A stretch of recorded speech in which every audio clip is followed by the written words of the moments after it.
As we get started, I want to wish you a happy birthday. It's my understanding you just had a milestone birthday in this last few days, right? Yeah, thanks for reminding me. Yes, I certainly did. Yep. The big 80. Yeah. Any big celebrations going on? Or Yeah, we had quite a big one. It was a semi-surprise. My wife and assistant and sister and got together, and it went over a period of 2 or 3 days, but I had one particular big celebration on Saturday, and it was pretty special. Good. Well, happy birthday. Thank you. Micky, you'll be performing in Central Indiana on April 25th at the Palladium. We're going to talk about the tour, but first I wanted to ask you about some of the music you've been issuing recently. You've put out some really interesting albums over the last few years, including an EP titled Micky Dolenz Sings R.E.M, which is a unique collection of arrangements, your arrangements of R.E.M songs. That album came as a surprise to me. I didn't know there was a connection between you and them, or I wasn't aware of your interest in the group. Tell me how this album came together and what is the connection? Well, sure. A record company that I was working with in England, 7A Records, we had done an album called Dolenz Sings Nesmith, which was songs of Michael Nesmith, my dearly beloved partner. And it did very well. And we started thinking about other albums. I had been doing these albums of compilation kind of things, but also re-envisioning is the word I like to use, of other people's songs. I did an album called Remember, which I did a few songs like that. Years before that, I did an album of Carole King tunes called King for a Day. So we started talking about what are we going to do next. R.E.M came up amongst others. And I had heard that Michael Stipe and the guys in R.E.M had been big Monkee fans. And I'd even seen some video on the internet of them as kids, like teenagers or something, playing it black and white, I think it was, in their garage playing Stepping Stone. So we started looking at that. And my producer at the time was Christian Nesmith, and I cannot give him enough credit in terms of those arrangements. We decided on the songs. We listened to a bunch of different material, songs from R.E.M. But it was Christian that weeded them down to a short list, which of course I approved and listened to. And he said, I think I can do something with these tunes. We didn't just want to do flat covers, because kind of what's the point? But I love the challenge, and when you get it right, it's really quite interesting, of taking a song that is very well known and giving it a little twist. So it's not just the flat out cover. For instance, there's a song on Remember that I did of Good Morning by the Beatles, because I was at that session, that Sgt. Pepper session, one of those sessions. And I do a little twist on that in that particular album. And it actually gets a lot of airplay on the Beatle channels. So that was kind of the motivation. And then Christian went away and did, I think, an incredible job of re-envisioning those songs. And the guys in R.E.M loved them. I met them all. We had a record day party. We celebrated, and they loved it. Yeah, your voice fits so perfectly around those songs. It's a very cool mix. Micky, your most recent album is titled Live at the Troubadour, recorded live at the legendary Hollywood club, the Troubadour. The Troubadour has been home to many legendary musicians and musical movements, from folk rock to psychedelic rock to heavy metal. I know your bandmate Mike Nesmith was an MC there prior to joining the Monkees. Why was it meaningful for you to record an album live at the Troubadour? Tell us about your relationship with the club and yeah. Well, for all those reasons you just said. That was my hang. That was where me and my crew would go all the time. That was our default hang. And like I said, I was there all the time. I spent 2 years there one night. You know what I mean? And I'm told I had a great time, but that was the place to go. And as you say, Doug Weston, who was the impresario at the time, was known for this, for giving acts these breaks. Stephen Stills in Buffalo Springfield, Neil Diamond, Linda Ronstadt, for instance, Elton John, who I saw his premiere show in the United States at the Troubadour. So when somebody asked me I wanted to do a benefit show for my favorite charity called Make-A-Wish. And we talked about different venues, and I said, why not the Troubadour? It's just so perfect, hasn't changed in 60 years. And so then we decided to record it as a live show. And it's a live show of a live recording of the current show I'm doing, which is kind of subtitled Songs and Stories. And I tell a lot of stories about the day and about some of the artists I just mentioned.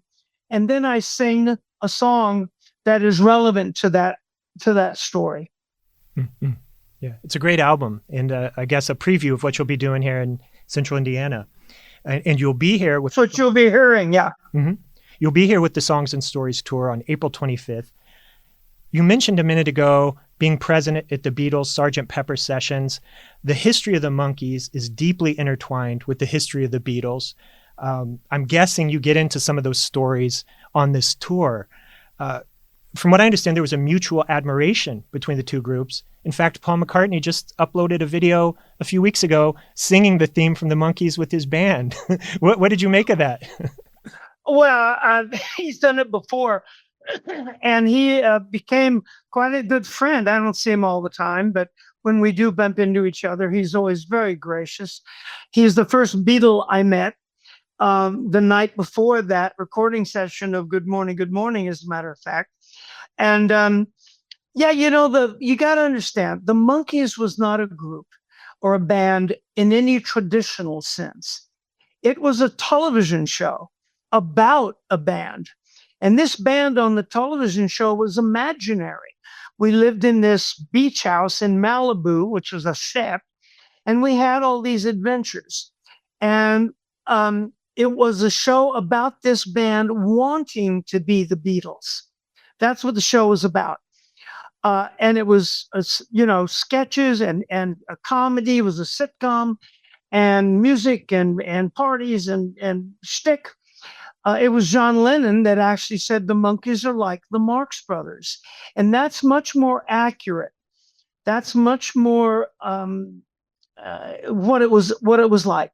The Monkees was a little half-hour Marx Brothers movie on television with singing and dancing and messing around.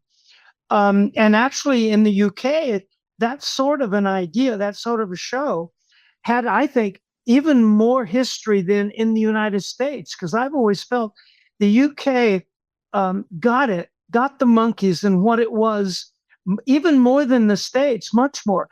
But I think that was a tradition, but it's because in the UK they had the tradition of, well, I don't know if you ever heard of the Goon Show, Peter Sellers and others, or Beyond the Fringe was another show from the UK. And then after the Monkees, of course, Monty Python and things like that.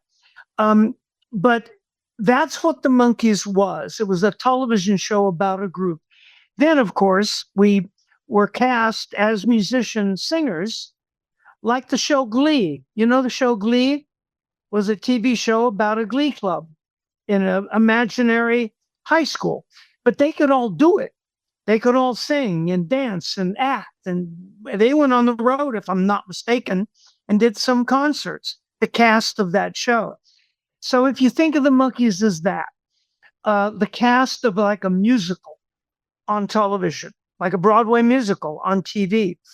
But Mike Nesmith, I think, put it really, really well when we finally did go on the road and played all by ourselves, the four of us. He said that's when Pinocchio became a real little boy.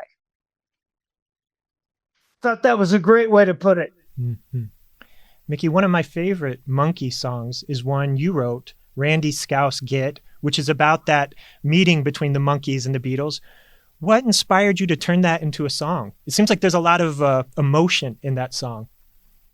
It's a sort of stream of consciousness. I wrote it after we'd had a party with the Beatles, and that they'd thrown for us, as a matter of fact. And everybody was there. I can't even remember all the people, but it was a pretty big deal. And it was kind of stream of consciousness. People that I knew at the time, the wonderful, wonderful girl that I met that was eventually to become my first wife, Samantha, the Beatles, yeah, the hit, some of the things that were going on.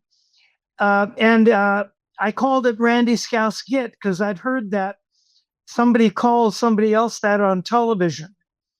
And I just thought it was funny. I didn't know what it meant. But when they decided to release it in England as a single, and it went to #1, they said, you have to change the title. I said, why? They said, because Randy Scouse Git is kind of rude. It actually translates into a horny Liverpudlian putz. And so they said you have to have an alternate title.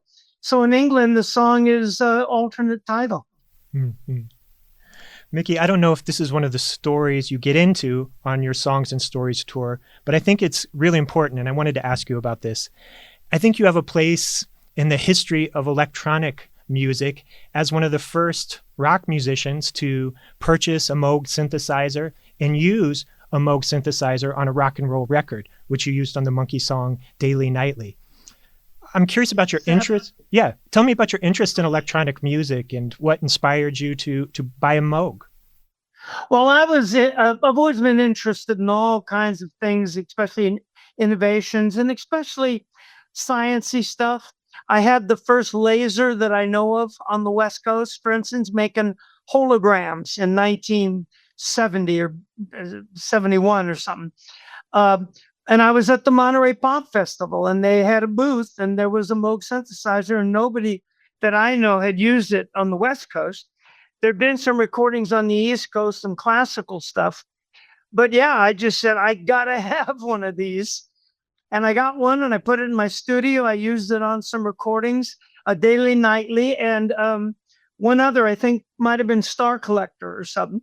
And yeah, as far as I know, it was the first time the Moog had been used on a pop record. It was great fun. I had it in my studio. I'll never forget one night. I don't like hating to drop names, but I had a big party and John Lennon was there. And I just remember him sitting on this Moog synthesizer all night long, making flying saucer sounds. It's just going, woo, whip, whip, whip, woo. Wow. Too bad you didn't have the tape rolling that night. I probably did, but it's probably unintelligible. How did the producers and the other guys in the Monkees respond when you said, hey, let's bring this wild new instrument into the studio and integrate it into our music? Did that go over well? Everybody was very, very positive, always about innovation. The Monkees was very innovative. The producers were very young for television and record producers. And it was all about improv. Part of our audition process was improvisation, which was unheard of, again, at the time in the United States television, in American television. But again, not so much in British TV. But in American TV, improvisation was unheard of. And in the music, I don't ever remember any resistance to any kind of improvisation or innovation. It seems like there was a really short period of time between the Monkees being maybe a pure pop band to getting to that point where you were doing this surreal psychedelic music that we hear on Head. How did that happen so quickly? I mean, was it the substances of the era? Was it the things you were exposed to musically? What made that trip so quick? Well, I think sometimes it just happens like that. The whole Monkee project was only like 2 to 3 years. That was it.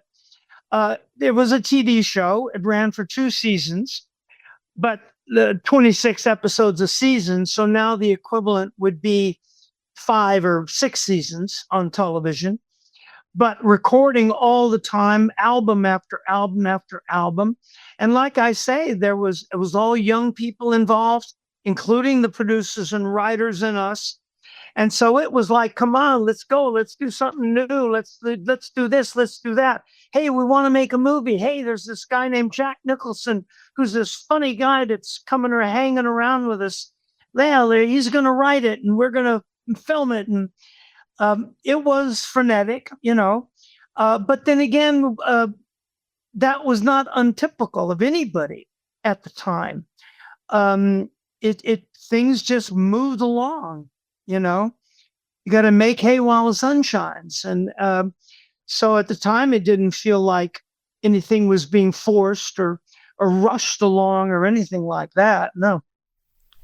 Thank you. And finally, Micky, if our listeners want to hear more of these amazing stories and want to hear the amazing music you made with the Monkees and other songs as well, they can see you here in Central Indiana on April 25th at the Palladium.